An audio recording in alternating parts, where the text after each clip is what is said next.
Saludo con gusto al senador Emilio Álvarez y Casa, integrante del Grupo Plural y promotor del Frente Cívico Nacional. Gracias por estar aquí. Guillermo, muy buenas noches. Grande alegría estar acá en El Financiero. Buenas noches. Muchas gracias.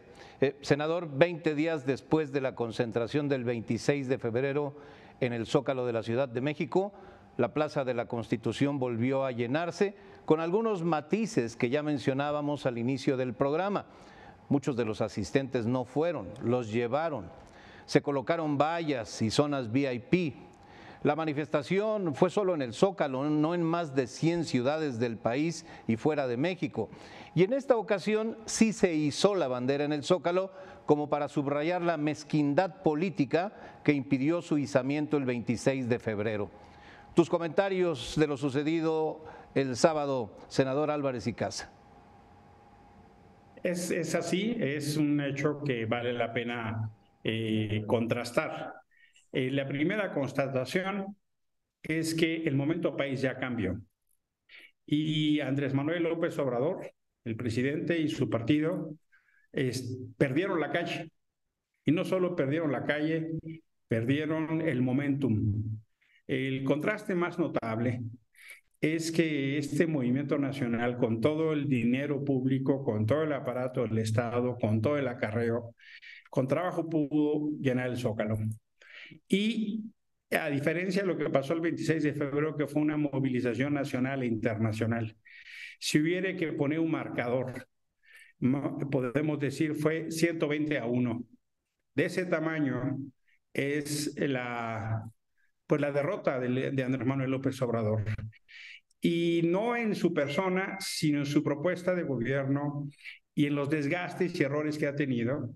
Pero lo que hay que resaltar es que el 26 de febrero hubo una movilización que la gente pagó, que la gente llenó. ¿Y cuál es la moraleja entonces? ¿Cuál es la pedagogía del hecho? Que no hay gobierno que le gane al pueblo o a la gente. No hay gobierno que por más dinero que le ponga pueda sustituir a la gente. Me parece que la moraleja es esencialmente de un mensaje democrático. El presidente quiso mover todo su músculo, hicieron pintas, bardas, movieron todo el aparato, cínicamente salió a decir que no se llamaba acarreo, que se llamaban apoyos, ofrecieron incluso recursos, la tradicional torta y el refresco, porque decían que, bueno, pues si no se estimula, la gente no va. Y amenazaron veladamente que quien no fuera era una falta inaceptable, inadmisible, y con trabajo llenaron el Zócalo. Una segunda idea que quiero remarcar es qué peligroso este entorno de seguir con un discurso de amenaza. La figura de la ministra Piña quemada es una consecuencia del discurso de violencia del presidente. Es para tomarse en cuenta, porque la ministra Norma Piña, presidenta de la Suprema Corte de Justicia, Guillermo, tiene 2 meses y cerca de 2 semanas en el cargo, ni siquiera 3 meses. Y ya a estas alturas, seguidores de López Obrador quemaron su esfinge, quemaron una figura y coreaban a la vez que la quemaban. Es un honor estar con Obrador. Qué peligroso mensaje, qué de temerse, porque quien siembra polarización puede cosechar violencia. La ministra Norma Piña, como presidenta de la Corte, no ha tomado una sola decisión que pudiera considerarse de trascendencia estructural. Y ya estamos en este término de relación. Por supuesto que el responsable principalísimo de esto es el presidente. Yo lo responsabilizo de cualquier cosa que le suceda a la ministra, porque sus ataques sistemáticos, su señalamiento, la personificación ya caen claramente en lo que se conoce como violencia de género, y ahí están las consecuencias. Que en una marcha pública sus seguidores la quemen. Si no hay el día de mañana una reprobación directa, fuerte y enérgica del presidente de esos actos, él es el responsable directo, para decirlo con claridad. Y la tercera es que me parece también muy de preocupar. la expresión de López Obrador de que haga lo que haga la oposición no va a regresar. Eso parece una amenaza. En el entorno de un presidente y un movimiento político que con trabajo llenaron el Zócalo, pero ante un movimiento ciudadano que llenó 120 ciudades en México y en el extranjero. Preocupante porque no es en código democrático, alarmante viniendo de quien viene, porque eso pone a López Obrador no solo más cerca de Santana que de Juárez, sino que lo configura en un perfil absolutamente autoritario de cara al proceso electoral del 24. Esas tres enseñanzas, en contraste, me parecen que deben de tomar la dimensión y diría, uno, claramente el músculo de gobierno quedó derrotado ante la fuerza de la gente. Dos, hay que hacerse cargo de los discursos de odio porque las palabras matan también. Lo ha dicho Naciones Unidas en sus términos. Tres, no es que el presidente quiera o no quiera. Lo que toca es que la gente decida libre y en paz. Eso es lo que toca para el 23 y para el 24 en el proceso democrático, Guillermo. Muy deplorable, como refieres, por parte de los manifestantes movilizados por Morena, la quema de una imagen que pretendía representar a la ministra presidenta de la Suprema Corte, Norma Piña, a quien se estigmatiza frecuentemente desde Palacio Nacional. Quemaron una imagen de cartón, pero uno se pregunta, ¿qué sigue, Emilio? ¿Hasta dónde puede llegar esto?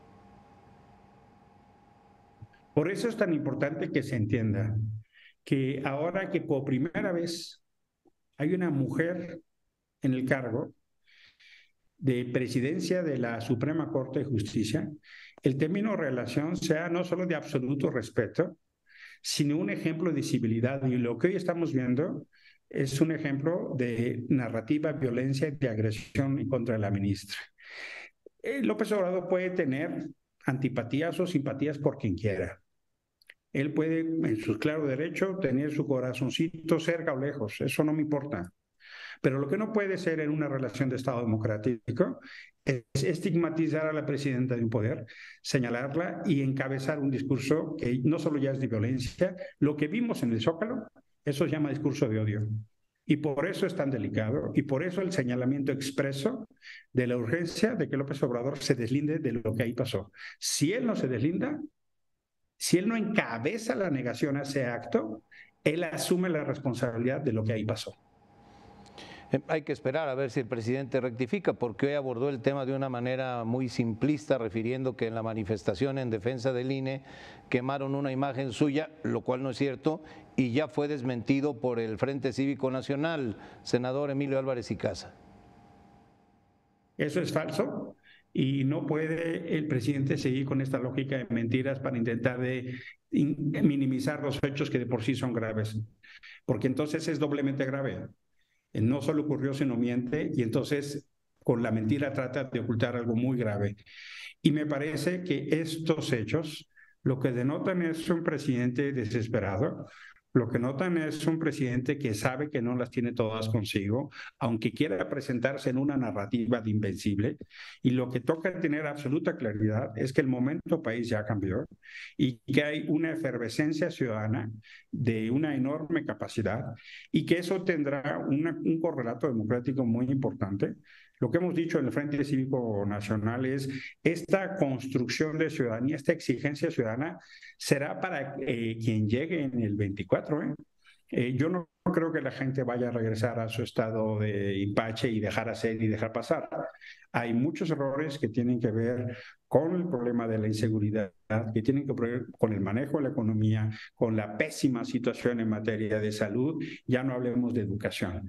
Y por supuesto que puede haber agendas específicas que tienen que ver con violaciones a derechos humanos, con libertad de expresión, con los ataques a las mujeres, con los ataques a los medioambientalistas, con los ataques a los empresarios. La lista es larga. Y claro, a lo largo del tiempo se acumulan errores. Ahora incluso ya estamos también metidos en el track de conflicto con Estados Unidos. Nos peleamos con España, se peleó con la Unión Europea, se peleó con Perú, se peleó con Panamá. Infelizmente, no solo hay una decepción en términos de lo que se esperaba, sino de los conflictos en los que se nos están metiendo. El estado del arte que quiso presentar el presidente el 18 de marzo en términos de soberanía alimentaria y energética no tiene nada que ver con la realidad, nada que ver con la realidad. El presidente está en una ruta peligrosa porque llega un momento en que la realidad aplasta las mentiras, como esto de decir que se había quemado una esfinge el día 26 de febrero. Fue una manifestación donde él no era el centro, fue a respaldar a la Suprema Corte. A eso fuimos, a defender el voto y a defender el INE. Nada tenía que ver López Obrador en esa manifestación, aunque claramente cuando se cuenta una historia y él no es el centro, lo vive como problema. Déjame referir algo que mencionabas ahora. El planteamiento de la autosuficiencia energética el próximo año, hecho por el presidente en su mensaje de aniversario de la expropiación petrolera, es algo fuera de la realidad. Parece otro engaño, senador. Mira, infelizmente nos estamos acostumbrando a la ligereza de las promesas. El presidente dijo primero que en 100 días iba a controlar la inseguridad, luego que en 6 meses, y luego empezó a decir que es que lo que pasa es que él encontró un grave desorden, y luego ahora ya hasta extendió 9 años en la calle la presencia del ejército. Nos dijo que íbamos a tener un sistema de salud ejemplar y creó el INSABI, y sustituyó, eliminó, borró de un plumazo el Seguro Popular.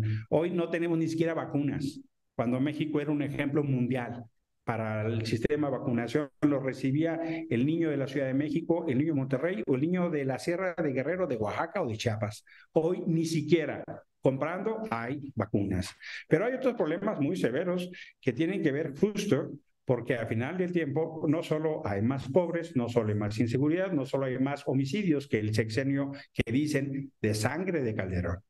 Y esto de la autosuficiencia energética, pues es un absoluto desastre. Ya a tiempo visto, vimos que cuando empezó su gobierno, esa historia del huachicol, que por eso no había combustible, fue mentira. Lo que pasó es que dejaron a los buques en el Golfo de México atorados y por eso no llegó y todo el país se tuvo que parar. Vamos a ver al tiempo. La famosa esta refinería Dos Bocas, pues lo más que puede hacer es procesar agua cuando se inunda. No está procesando un solo litro de nada. Y la verdad de las cosas es que se les advirtió, se les dijo, ese lugar se inunda y no quisieron atender. Y hombre, ¿qué más me gustaría que fuera cierto? Pero no es cierto.